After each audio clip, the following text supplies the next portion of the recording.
Hey guys, welcome back. So I got a quick update for you. Kind of owe this to you guys a little bit because a couple people have been asking about it. But why am I currently the worst YouTuber right now? So I am a DIY car channel that works on cars. And a little while ago, I let somebody do something to my car. This is like the first time anybody else has ever driven my car. All right, so there is my Ferrari getting loaded onto a truck behind a Bentley and a McLaren.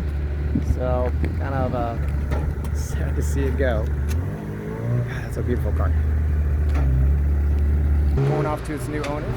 Not kind of a sad thing right now. I let them drive it away, and honestly, that hurt really bad. That was my dream car since I was a kid. I owned the 355 for 8 years, and it was an amazing 8 years. And it just, that car was awesome, and I'm gonna miss it a lot. I hope I get another 355 sometime in the future, but it just made sense to sell it. And I'll go into that here in a second. But at least I still have the popular car of my channel, right? The E63. Well, guys, that's my car driving away with the new owner. So anyway, time to start the hunt for a new car, and hopefully I'll find something cool.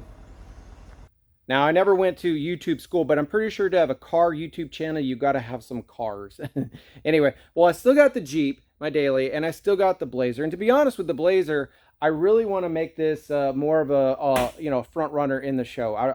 I've been dying to do a Duramax swap since I got this several years ago, and I think that's going to be coming up. But anyway, let's go back to what was going on with the 355 and the Mercedes. So remember what my channel is. We get lost watching all these other YouTubers, these guys that literally get paid millions of dollars. You know, I get paid literally tens of quarters. So I'm not on that league. But either way, we get lost, them constantly swapping out cars and buying new stuff for it. I still am just a regular guy. Like, I know it looks like when you see a Ferrari and an E63 on the channel, you're like, this guy has some stuff going on. I've been wise with some of my purchases. And maybe I'll make a standalone video of how I'm able to get these cars. But anyway, I'm wise with some of my purchases and pretty lucky on some of the timing. And I'll go into that later. But here's the problem with the 355.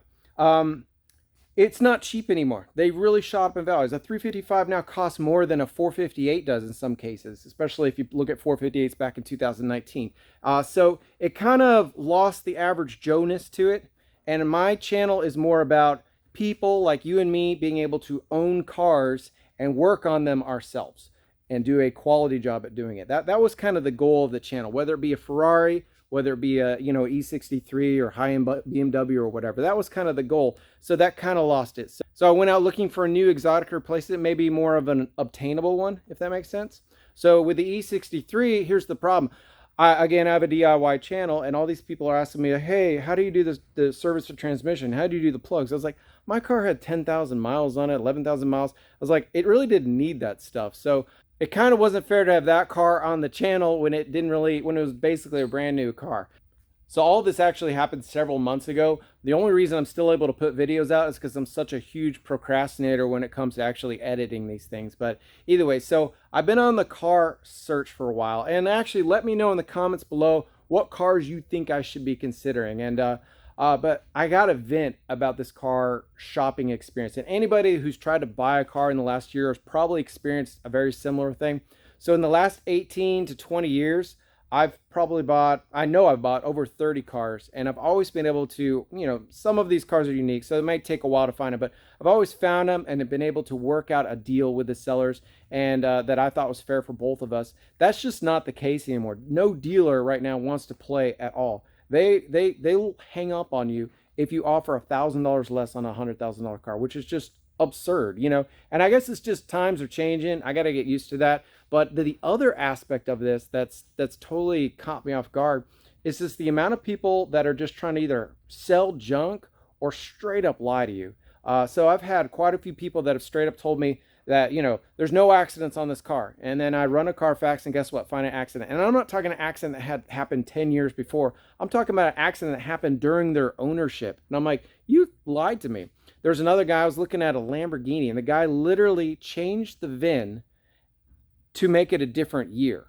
And I'm like, you kidding me, right? And I couldn't pull a Carfax, and I finally said, can you just send me a picture of the VIN? And he reluctantly did, totally different VIN number. And I'm like, why would you do that? I thought that was just absurd. So just stuff like that. And I could go on and on and on and all these different stories. I almost made the mistake of buying this Copart car. I'm trying to see if it's something I want to buy. That would have been a disaster. Don't mess with Copart cars. I don't think I'm to that level where I want to do that yet. Either way, so then here's the news though. I have found one car. It's sitting right in front of me right now. And that will be the first episode of that car will be on this channel next week.